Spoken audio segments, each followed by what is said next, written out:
Bonjour à tous, bienvenue dans ce nouvel épisode du podcast Éthique. Aujourd'hui, on va parler argent avec éthique aussi, toujours, sinon on n'en parle pas.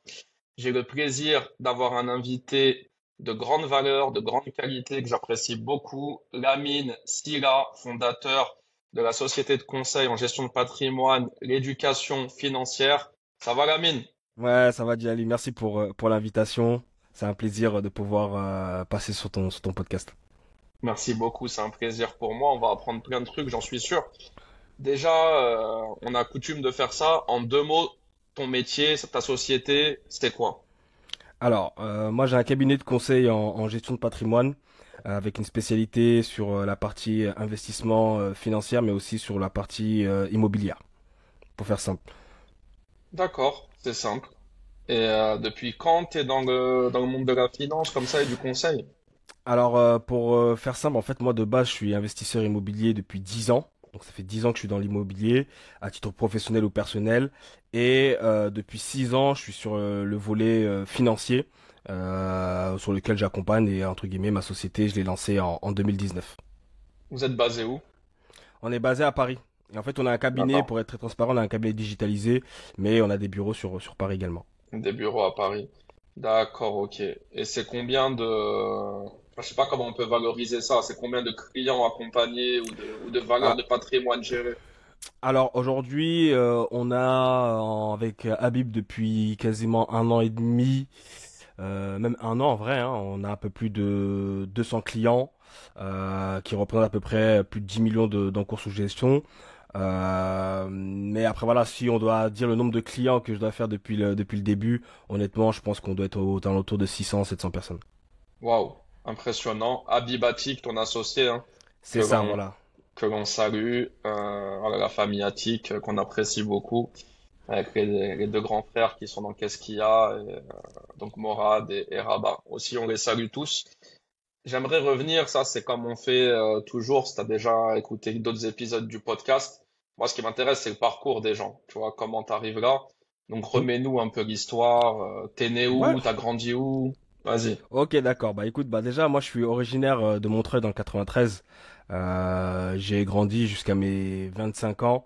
Après, j'ai eu une expérience à l'étranger, aux États-Unis, à Miami, et après je suis allé aussi au Mexique avant de revenir. Et pour revenir sur la partie professionnelle, parce que c'est surtout quand je suis allé aux États-Unis, en fait, pour expliquer un peu ce que je faisais avant. Avant, j'étais dans le marketing pour être très transparent. Et c'est là où en fait bah, j'ai commencé à faire mes investissements immobiliers. Et il y a eu un fait tragique en fait dans ma vie où en fait j'ai perdu mes parents. J'ai aussi un ami à moi qui a perdu, il était avec une copine à l'époque qui a perdu son enfant. Et je me suis posé la question de qu'est-ce que je peux faire. Et c'est là entre guillemets j'ai voulu m'en réorienter vers la gestion de patrimoine, parce que c'est quelque chose qui me plaisait, la finance, tous ces sujets. Et pour être très honnête, au départ, très peu de gens ont cru en moi, parce que moi, j'ai pas un parcours classique où j'ai fait les grandes écoles entre guillemets. Mais malgré que beaucoup de gens me disaient que c'était pas possible, c'était compliqué, bah je me suis battu, je me suis formé, j'ai beaucoup investi sur moi-même. J'ai également passé toutes les habilitations qu'on pouvait faire. Et entre guillemets, de fil en aiguille, en intégrant des réseaux, en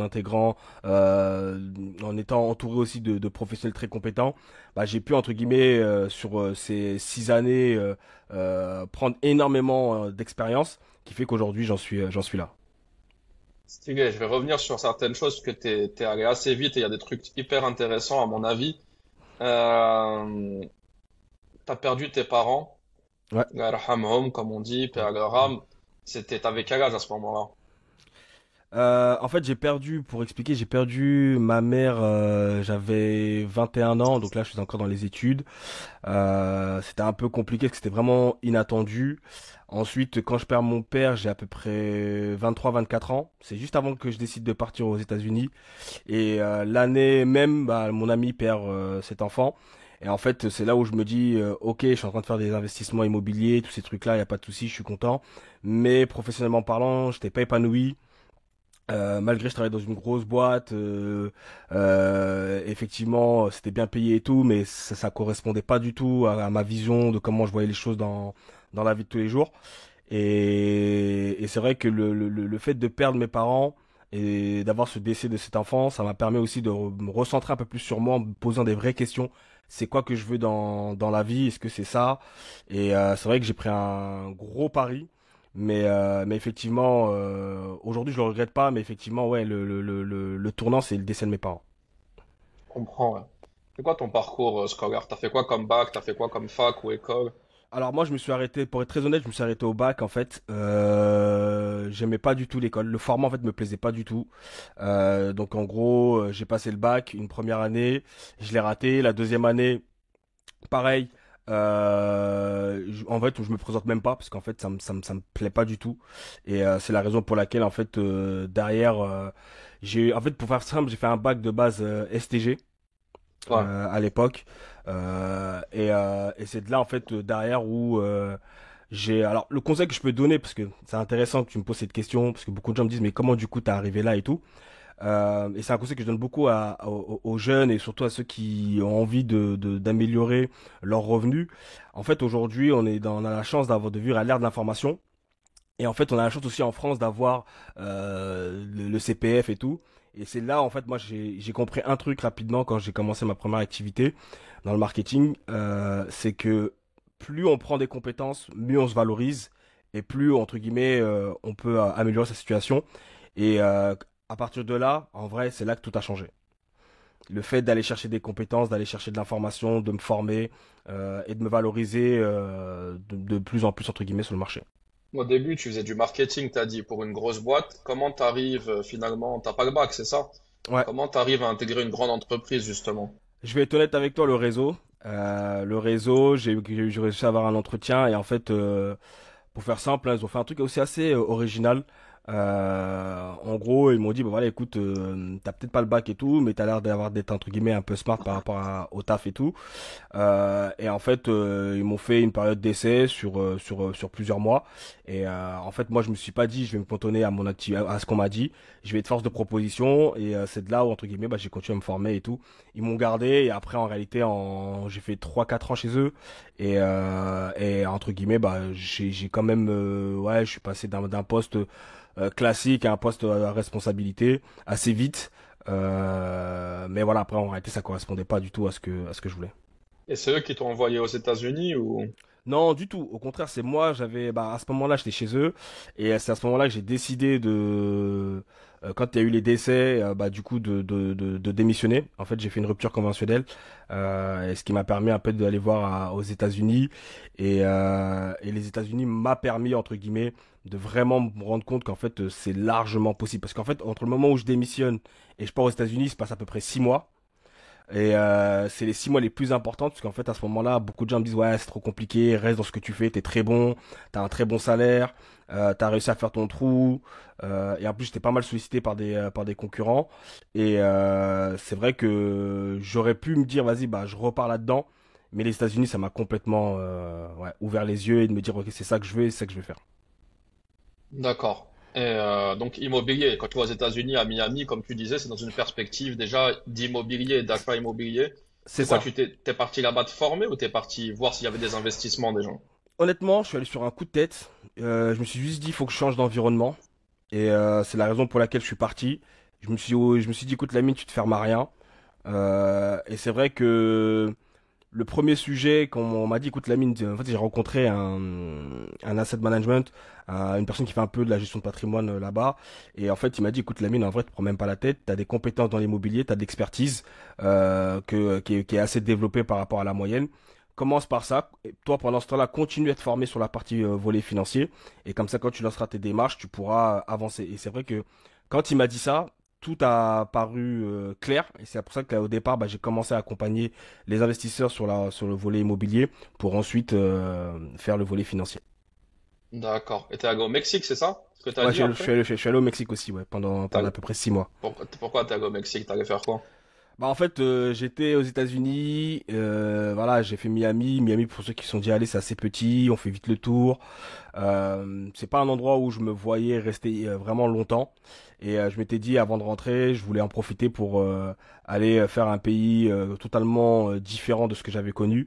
Et effectivement le Mexique ça m'a permis aussi de vraiment sortir de ma zone de confort parce que je parlais pas anglais à la base, mais surtout je parlais pas espagnol et que là-bas entre guillemets c'était espagnol et en fait je me suis rendu compte que j'avais quand même quelques notions qui m'ont permis de m'ajuster et c'était surtout pour une expérience humaine et pour vraiment encore une fois me recentrer sur moi pour quand je me dire voilà quand je reviens je sais que voilà si je reviens c'est pour tout casser entre guillemets. Tu reviens, tu sais ce que tu as à faire. Donc après, là, quand tu reviens sur Paris, t'as quel âge? Et du coup, c'est l'éducation financière que tu ouvres en premier? Voilà, en fait, je crois que j'ai 26, un truc comme ça, 25, 26. J'ouvre l'éducation financière, j'ouvre mon cabinet. Et au départ, initialement, c'était que sur la partie immobilière que j'accompagnais. Et en fait, très vite, même si je commençais à me former à côté, très vite, en fait, j'ai eu des sujets de mes clients. Bah, comment investir dans le volet financier, que faire en cas de revente, comment transmettre. Et en fait, c'est des sujets qui touchent rapidement à la gestion de patrimoine. Et après, bah, derrière, je me suis dit, bon, je me sentais de plus en plus prêt et légitime grâce aux habilitations, à l'expertise, qui a fait que bah, du coup, je me suis orienté là-dessus pour faire vraiment un accompagnement 360. C'est intéressant. Euh, Aujourd'hui, dans ces accompagnements que tu proposes, ça couvre quoi comme type de produit? Ce que tu fais seul ou ce que tu fais avec Habib aussi? Alors en fait aujourd'hui nous avec Habib on va toucher à plusieurs sujets. En fait dans un premier temps on va couvrir tout ce qui va être la transmission du patrimoine, de la protection sociale et familiale. On va avoir la planification retraite, on va avoir tout ce qui est fiscalité, que ça soit en impôt sur le revenu, impôt sur les sociétés, tout ce qui va être le juridique aussi, l'investissement immobilier et le volet financier. Concrètement, pour la partie accompagnement sur l'immobilier, en fait, moi, j'ai plusieurs partenaires. Grâce à mon expertise que j'ai par le passé, en fait, pour information, moi, j'ai beaucoup bourlingué en France pour faire des visites, que ce soit pour moi ou pour mes clients.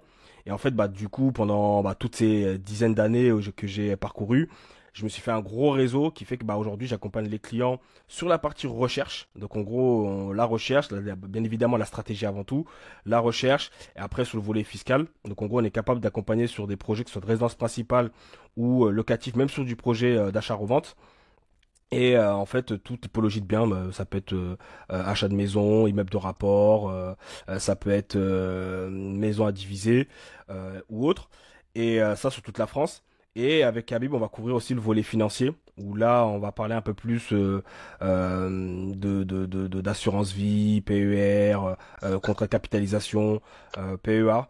Et le but, bah, tout simplement, c'est de permettre aux investisseurs de leur proposer, parce qu'en fait, on a une proposition de valeur qui est de proposer des solutions à moindre frais, mais au-delà d'un moindre frais, d'apporter un service et des solutions en adéquation avec les convictions de chacun. D'accord. Donc, de toute façon, nous ici, on parle franchement.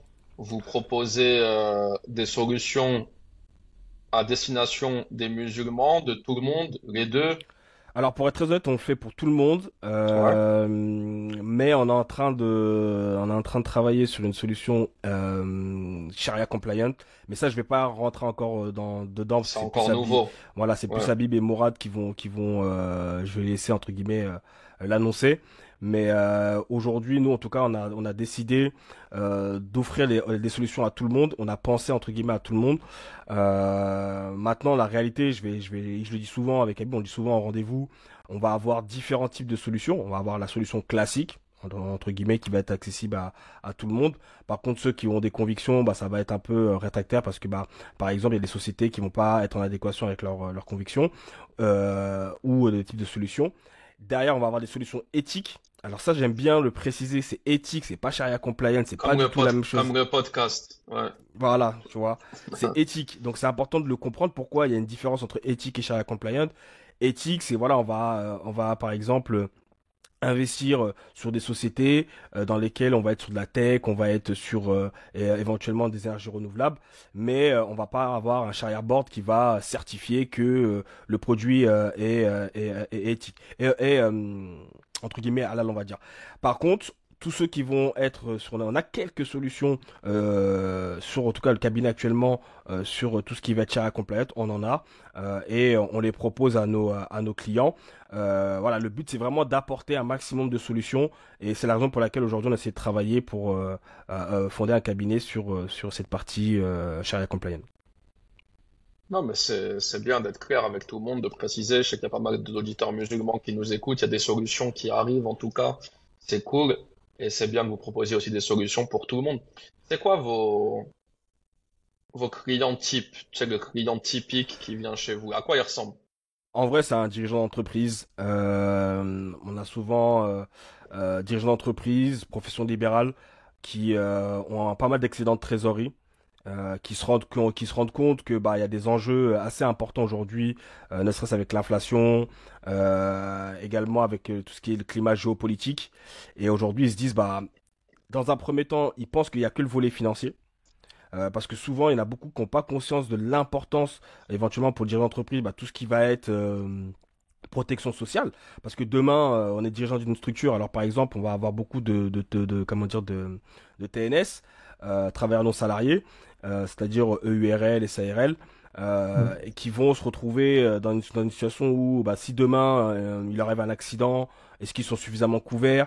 Et en fait, des fois, ils n'ont pas forcément conscience de tous les enjeux qu'il y a.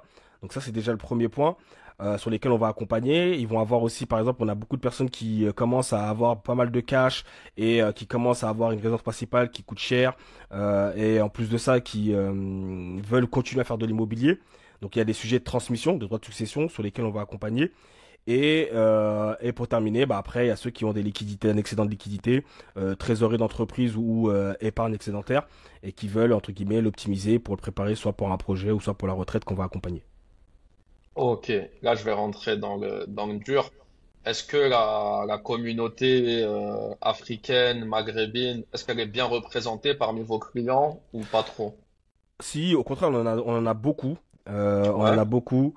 Et même, pour être très honnête, sur ces derniers mois, on en a vraiment de plus en plus. c'est bien. Et franchement, ça fait plaisir parce qu'en réalité, on se rend compte, et c'est le constat qu'on fait, que ce sont des personnes qui... Je vais même aller avant ça, et j'en parlais un peu lors de l'événement collectif. Ouais. En fait, on a nos générations de nos parents qui sont arrivés ici, qui ont beaucoup travaillé et qui ont eu des enfants qui ont eu la chance un peu de pousser un peu les murs, entre guillemets, dans le sens où maintenant ils ont des activités, où on est bien représenté. On a, par exemple, il y a beaucoup de personnes qui sont on a beaucoup de médecins. On va avoir, c'est des personnes qui vont avoir des professions très qualifiées avec des niveaux de revenus importants, qui font qu'aujourd'hui, ils se retrouvent dans une situation où socialement ils ont évolué, mais financièrement, cette éducation financière, on ne l'apprend pas partout et on se rend compte que c'est des, entre guillemets, des secrets, des méthodes d'information qu'on n'a pas. Et donc, du coup, ils se retrouvent dans des situations, bah, maintenant, ils cherchent en fait à comprendre et à trouver des solutions. Et c'est pour ça que je suis assez content, même si je trouve qu'aujourd'hui, on est encore très loin de ce qu'on pourrait avoir. Mais en tout cas, en France, on est en train d'avancer à grands pas, en tout cas, vers des solutions pour les personnes qui veulent investir dans la communauté. C'est vrai qu'aujourd'hui, ça fait plaisir de voir que les personnes ont des situations et qui cherchent à optimiser. Et je pense que c'est la raison aussi bah, du fait qu'aujourd'hui, avec Habib, on propose diverses solutions. Après, c'est beaucoup de bouche à oreille qu'on a, qui fait que bah, les gens nous sollicitent de plus en plus. Génial, c'est stylé. Vous communiquez sur LinkedIn, j'ai vu, vous communiquez sur les autres réseaux aussi? Alors moi je communique avec Habib, on communique beaucoup sur LinkedIn et Instagram. En fait initialement moi j'étais beaucoup sur Instagram et en fait depuis maintenant presque un an et demi vraiment, même pas on va dire un an en vrai que je suis vraiment sur LinkedIn, j'ai vraiment augmenté ma présence dessus et effectivement bah le but aujourd'hui, moi j'ai pas pour but d'être bon je pense que t'as pu voir mon tempérament, je suis pas quelqu'un qui aime trop me montrer. J'aime beaucoup que le bouche à oreille fasse la différence. Après, c'est beaucoup de mise en relation.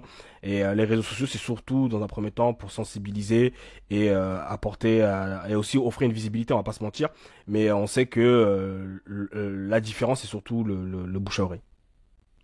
Ah ouais, j'ai eu l'occasion de te croiser, et j'ai vu ton tempérament et en échangeant avec toi, je le sais, j'aime beaucoup moi ce genre de tempérament. Je suis pas comme ça moi-même et c'est les tempéraments que j'aime bien, calme, posé, parle pas pour rien, mais on sait ce qu'on fait, on sait la valeur qu'on amène derrière. Et c'est bien ce que tu dis par rapport à notre communauté qui est représentée. Ça veut déjà dire que les gars, ils font des business, les frères, ils font des business sérieux. Il y a de l'argent, il y a des moyens. Et au-delà de s'arrêter, ils comptent pas que sur leur business pour faire rentrer des sous. Ils placent aussi. Ils placent, ils investissent. Donc ça, c'est très très bien. Qu'est-ce qui manque pour toi? Qu'est-ce qui manque pour toi aujourd'hui chez nos jeunes? Parce que je pense que tu as grandi en banlieue, Ouais. ou je dis une bêtise. Ouais, toi comme moi. Euh, Éducation financière, comment on peut... ça vient souvent des parents, l'éducation financière. Tu vois, tu peux pas Mhm. compter sur l'école pour la transmettre. Est-ce que tu penses que ça va changer maintenant avec notre génération à nous et nos enfants, euh, qu'on va pouvoir leur inculquer des bons principes financiers solides? Bah, je pense que c'est en train en tout cas déjà de changer parce qu'en fait on a de plus en plus d'acteurs, que ça soit de manière éthique ou pas éthique, hein, mais on a de plus en plus d'acteurs qui informent grâce aux réseaux sociaux, donc l'information arrive beaucoup plus facilement. De l'autre côté, j'ai envie de dire pour les jeunes qui sont de banlieue, qui aujourd'hui n'ont pas l'information, n'ont pas les parents qui peuvent les aider. C'est vrai que c'est très compliqué de savoir à qui faire confiance, parce que le problème c'est que sur les réseaux on a tout et on a du bon, on a du moins bon. Et ça c'est vrai que et c'est vrai qu'en plus nous on a une activité où il y a eu pas mal de mauvaises histoires qui font que bah, les gens sont plus méfiants. Mais déjà il y a, je sais plus qui c'est qui avait dit ça, mais on voit qu'il y a beaucoup de gens qui s'intéressent par exemple au trading.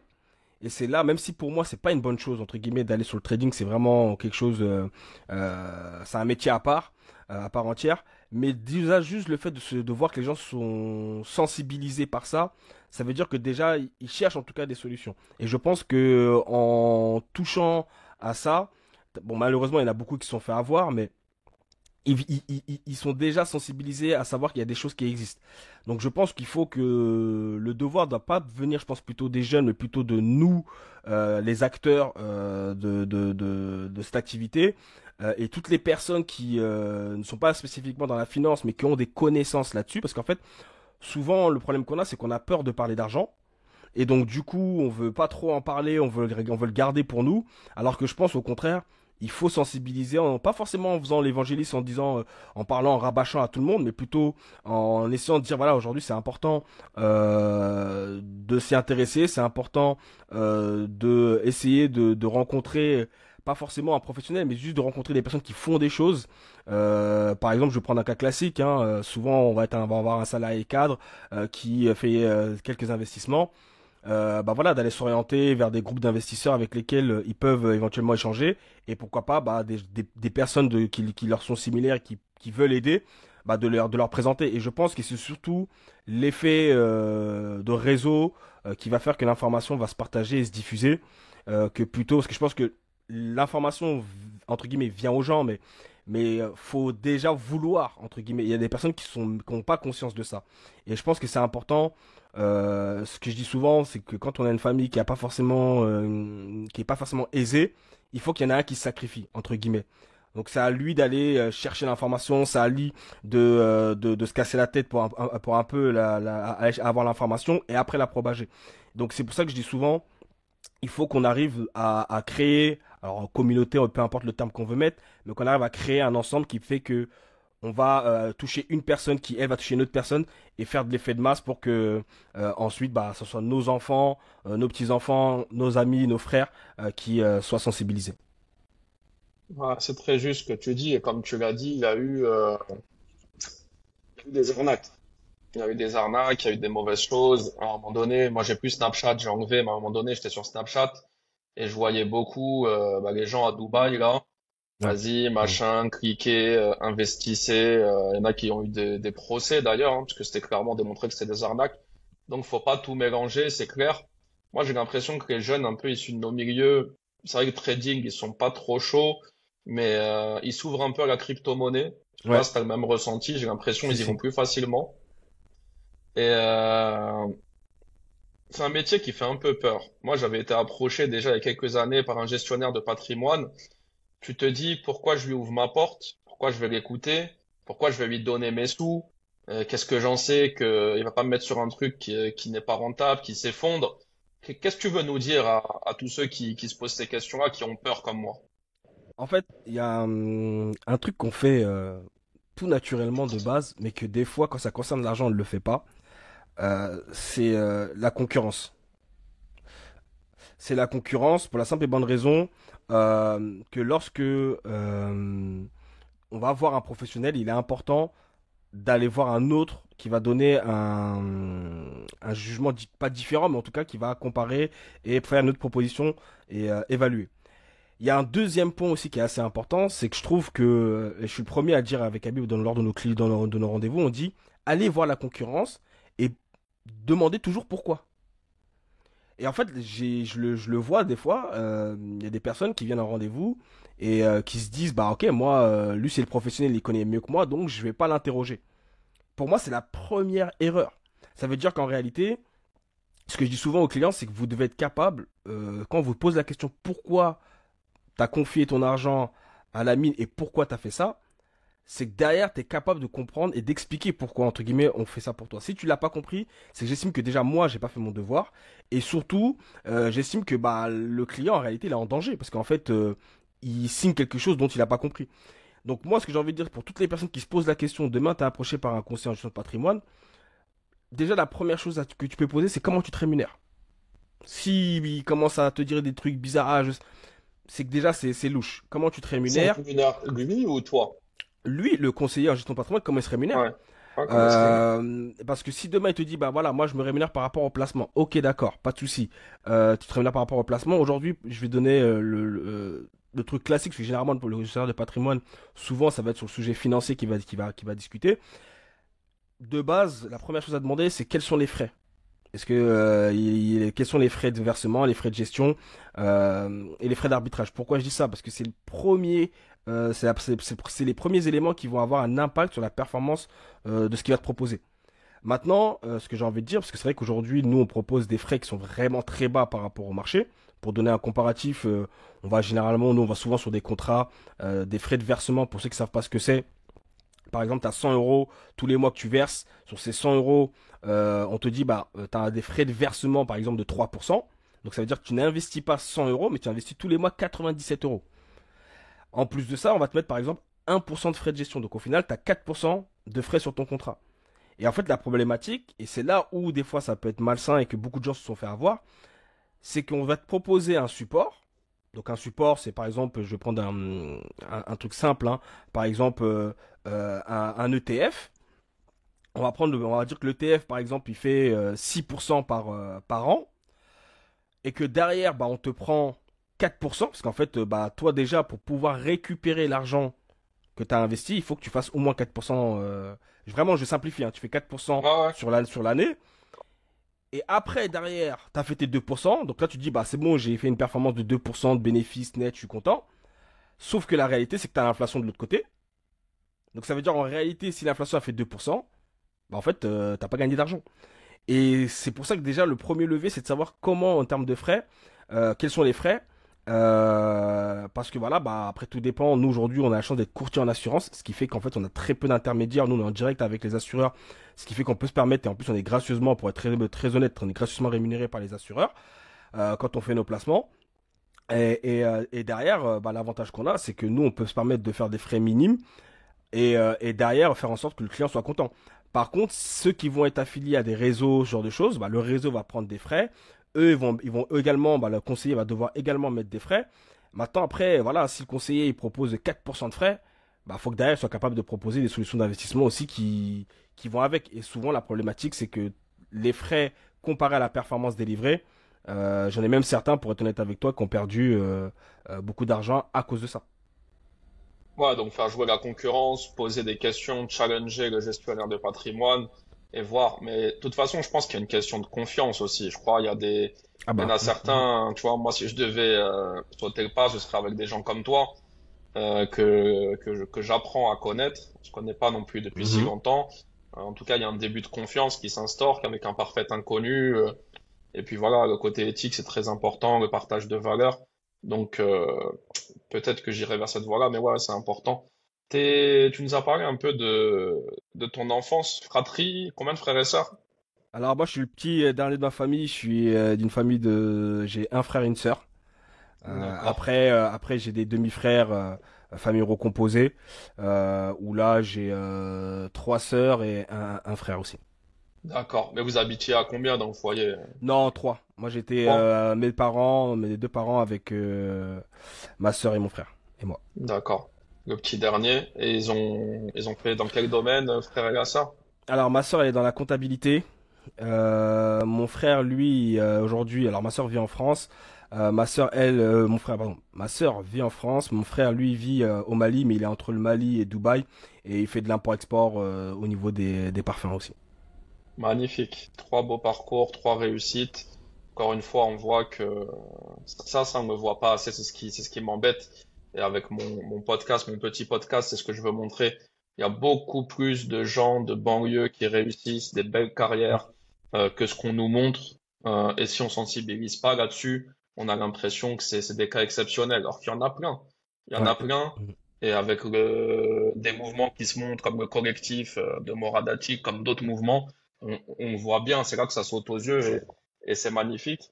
Et aujourd'hui, Lamine, t'as quel âge, marié, des enfants? Alors, j'ai 34 ans, pas encore marié. Bon, je sais qu'elle regardera pas le podcast, donc je peux le Ah dire. si, tu lui Là, envoies, tu vas lui envoyer. je vais lui envoyer. Bah, du coup, bon, je vais spoiler, mais il y a une demande qui va arriver bientôt là. Ah, félicitations. Je crois Merci. on a tous le sourire. Ceux qui vont écouter, ils auront le sourire. C'est cool. Prends le temps pour les enfants. Après, je sais que la montre, elle tourne, mais c'est bien de prendre un petit peu de temps avant de lancer les premiers enfants parce que c'est une autre vie après. Conseil de papa de deux petits garçons. C'est magnifique les Ok, enfants, mais prends un petit peu de temps quand même. ok, je prends note. Non, c'est cool. Et c'est quoi les projets futurs sans dire des choses confidentielles, hein. Toi, tu te vois où dans 5 ans et dans 10 ans? Je vais être honnête, dans 5 ans, en fait, j'ai pas de visibilité sur 5 ans, moi j'ai une visibilité plus sur 10 ans. Parce qu'aujourd'hui, là, mon objectif, il est très simple, c'est vraiment de pouvoir continuer à accompagner un maximum de personnes sur leur projet. Mais j'ai un projet qui est assez personnel que j'ai envie de faire, c'est plus lancer un fonds d'investissement qui permettrait d'investir à la fois en France, mais aussi dans les pays du Maghreb et de l'Afrique de l'Ouest.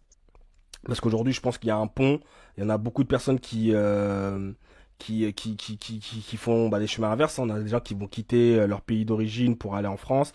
Et inversement, des gens qui vont quitter la France, le pays où lequel ils ont grandi, pour aller vers l'étranger, vers en tout cas l'Afrique. Et je me dis, il y a vraiment un truc à faire. Et étant donné que c'est des communautés que moi j'ai beaucoup grandi avec c'est les personnes de cette région-là, Afrique de l'Ouest et nord-africain. Et du coup, je me dis, il y a un truc à faire. Surtout on a beaucoup qui a envie de participer socialement, en tout cas. Parce que moi, mon but, je me dis, voilà, avant de parler argent, si on arrive à monter des projets socialement, je me dis, voilà, l'argent, ça va arriver derrière. Et l'argent, c'est un outil pour permettre ce genre de choses. Et c'est ça ma conviction que j'ai, c'est voilà, dans 10 ans, d'avoir un fonds qui puisse avoir un réel impact sur cette partie-là de l'Afrique et aussi sur la France. Magnifique, magnifique projet. Là, si on devait donner un peu des conseils, c'est quoi les valeurs sûres dans la période dans laquelle on traverse, 2025, en France aujourd'hui? Quelqu'un a envie de placer, évidemment, tu vas me dire ça dépend de combien il veut placer, mais allez, on va dire qu'il a une certaine richesse, Ouais. 400 000 euros, on va dire, allez, ce qui est quand même pas mal. Ouais. C'est quoi tu le diriges vers quoi? C'est quoi les valeurs sûres aujourd'hui? Alors, aujourd'hui, valeur sûre, c'est un grand mot. En fait, ce qu'il faut comprendre, c'est que avant de parler de placement, il faut comprendre où on en est aujourd'hui. Aujourd'hui, on a un climat géopolitique qui est très tendu. On l'a vu. En fait, ce qu'il faut comprendre, c'est que faut se baser un peu aussi. C'est intéressant de regarder tout ce qui est les taux, que ce soit les taux qui sont communiqués par la Fed ou la BCE, et ça donne en fait une tendance un peu sur l'économie. Donc on sait que quand on a une baisse des taux, généralement ça va s'accoupler avec une augmentation éventuellement sur le marché action.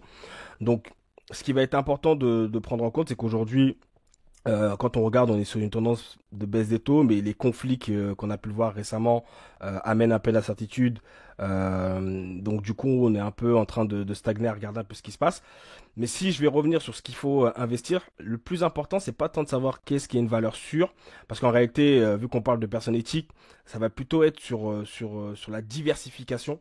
Aujourd'hui, nous, on propose des solutions d'investissement avec des mécanismes de garantie de capital partielle pour les investisseurs. Alors vraiment, je fais pour l'investisseur éthique. Et en fait, ce qu'on va faire, c'est qu'on a des fonds garantis qui permettent d'avoir des mécanismes qui sécurisent une partie du capital, mais avec un rendement quand même qui peut être attractif. Comme aujourd'hui l'argent coûte cher, on peut encore avoir des taux qui restent relativement intéressants.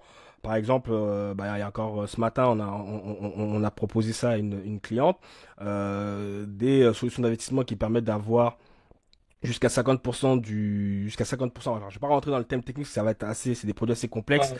Ce sont des produits structurés, mais qui permettent d'avoir des garanties de capital jusqu'à 50% et d'avoir des coupons annuels de 11% de performance allez, on va dire entre 8 et 11. Aujourd'hui, on a là, ce qu'on a proposé ce matin, c'était 11%.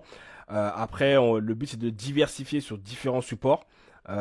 Sur différents produits structurés. Derrière, on va aussi éventuellement faire du private equity parce que ça rentre dans le cadre où c'est de l'investissement sur des fonds. Alors après, pareil, on va regarder l'entreprise, du moins le fonds sur quoi il investit. Généralement, bah, ça peut être de l'immobilier, ça peut être sur des secteurs d'activité. Donc on va regarder généralement c'est ces points-là qu'on va faire sur du capital. Donc produits structurés de manière éthique. Après pour ceux qui sont sur la période classique, on va avoir plus de choix pour eux. Là c'est pour le coup il va y avoir des obligations mais c'est pas le sujet du jour. Mais voilà pour les gens qui sont éthiques ça va plutôt être des produits structurés sur lesquels ils peuvent s'orienter, qui sont des solutions d'investissement en gestion de fortune, mais qu'aujourd'hui en passant par des gestionnaires indépendants, bah par exemple comme nous on peut proposer à ces personnes d'investir et d'avoir à la fois la sécurité, une garantie, et de l'autre côté d'avoir des rendements attractifs. Il faut être riche pour faire appel à vous ou pas? Pas du tout. Au contraire, on a même des étudiants, des jeunes actifs. En fait, c'est vrai qu'on pense souvent que la gestion de patrimoine, il faut avoir de l'argent pour faire appel. Effectivement, c'est plus facile bah, quand on a de l'argent de mettre beaucoup plus facile de mettre des choses en place avec un résultat qui est visible immédiatement. Mais la réalité, c'est qu'aujourd'hui, une personne qui a pas spécifiquement beaucoup d'épargne, bah, je vais prendre le cas classique, celui qui arrive, il a en couple, il a très peu de liquidité parce que bah, il lui faut une épargne de précaution entre 3 et 6 mois de revenus. Bah, nous, on va simplement lui dire, bah voilà, aujourd'hui, tu as un excédent mensuel. Et cet excédent mensuel, là, pour le coup, tu vas pouvoir le placer sur différents supports pour pouvoir le faire travailler. Et une fois que tu auras un capital constitué grâce à cette épargne-là, on va bah, éventuellement aller sur des produits structurés, sur diverses solutions d'investissement. Ouais, donc ça, c'était une fausse croyance que beaucoup ont. On pense que ouais, appeler un gestionnaire de patrimoine, c'est quand on est riche, qu'on a beaucoup d'argent, que c'est des services qui sont onéreux, alors qu'en fait, vous, votre rôle premier, c'est de conseiller. Évidemment, vous vous rémunérez, et de façon proportionnée, j'imagine, à la personne et à ce qu'il va placer. Justement, pour prouver que c'est adapté à tout le monde, voilà, là, t'es la mine, t'as 25 ans, t'as 50 000 euros, t'as travaillé, t'as fait des jobs, t'as cumulé, t'as coffré. Ça y est, tu fais quoi avec ces 50 000 euros? Bah déjà, il y a une partie, je garde en épargne de sécurité. Ça, c'est vraiment pour m'assurer que je suis à l'aise. Voilà, si demain j'ai un coup de cœur, un imprévu, je suis tranquille. Ensuite, derrière, il va y avoir la question de quel projet je vais avoir. Est-ce que je veux faire de l'immobilier? Si on fait de l'immobilier, est-ce qu'on veut faire avec crédit ou pas crédit? On va partir du on va écarter le levier crédit dans un premier temps. Bah du coup, ce qu'il va avoir, c'est en tout cas sur le volet financier. Donc moi, dans mon outil, c'est de diversifier. Donc du coup, ce que je vais faire sur ces 50 000, je vais mettre une partie sur du produit structuré avec différents garanties de capital, avec différents rendements. L'objectif, ça sera de diversifier selon le produit, de pas tout mettre sur un produit structuré. Et de l'autre côté, ça revient à ce que je t'ai dit tout à l'heure, et remettre une partie. Alors ça, là, ça va être limité avec 50 000 euros sur le private equity, mais on peut éventuellement, pour ceux qui veulent vraiment aller sur de l'immobilier, mais je suis pas fan, à moins qu'on le fait en direct, d'aller sur de la SCPI. Mais pour le coup, honnêtement, J'irai dans un premier temps sur les produits structurés pour aller chercher un maximum de cash. Étant donné que je suis jeune, je sais que j'ai le temps d'aller chercher un maximum de cash. Et en fait, plus mon cash va grossir, plus je vais continuer à le diversifier pour faire travailler cette épargne-là. Et l'objectif derrière, c'est de tendre après sur plusieurs solutions d'investissement pour les personnes qui ont des liquidités. Clair et précis. C'était un petit test et on voit bien que tu peux accompagner à peu près tout le monde, tous ceux qui ont envie en tout cas de s'intéresser au sujet. Lamine, Silla, suivez-le sur LinkedIn. Toujours sur Instagram, tu fais encore des trucs sur Instagram? Ouais, toujours. En fait, bah, je mets ce que je mets sur LinkedIn, sur Instagram. Après, Instagram, c'est plus je monte les coulisses en story de mes activités, de ce que je fais. Je vais aller regarder aussi. Je suis pas trop sur Instagram, mais je vais aller regarder. C'est l'éducation financière. Suivez-le. On arrive près de la fin de cet épisode. Merci beaucoup pour la valeur que tu as donnée. C'est quoi je te laisse le mot de la fin, quel qu'il soit, et en particulier pour les jeunes aujourd'hui, issus de la communauté aussi. La France, aujourd'hui, il y a un climat qui est un peu particulier. Tu as beaucoup de pessimisme. T'as, comme tu l'as dit, à tort ou à raison, il y a beaucoup de gens qui font le chemin inverse, qui retournent au Sénégal, au Mali, au Maroc, en Algérie pour faire du business là. Et c'est bien. Il n'y a pas de problème, tu vois, avec ça.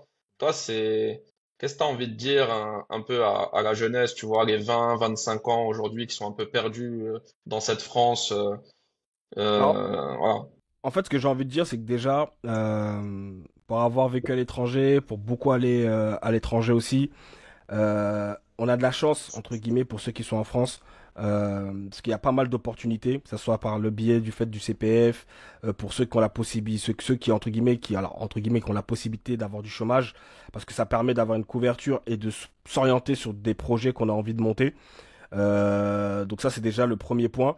Le deuxième point, ce que j'ai envie de dire, c'est surtout croyez en vous. Dans tous les cas, si même si aujourd'hui vous n'avez pas les compétences nécessaires, c'est pas forcément un problème.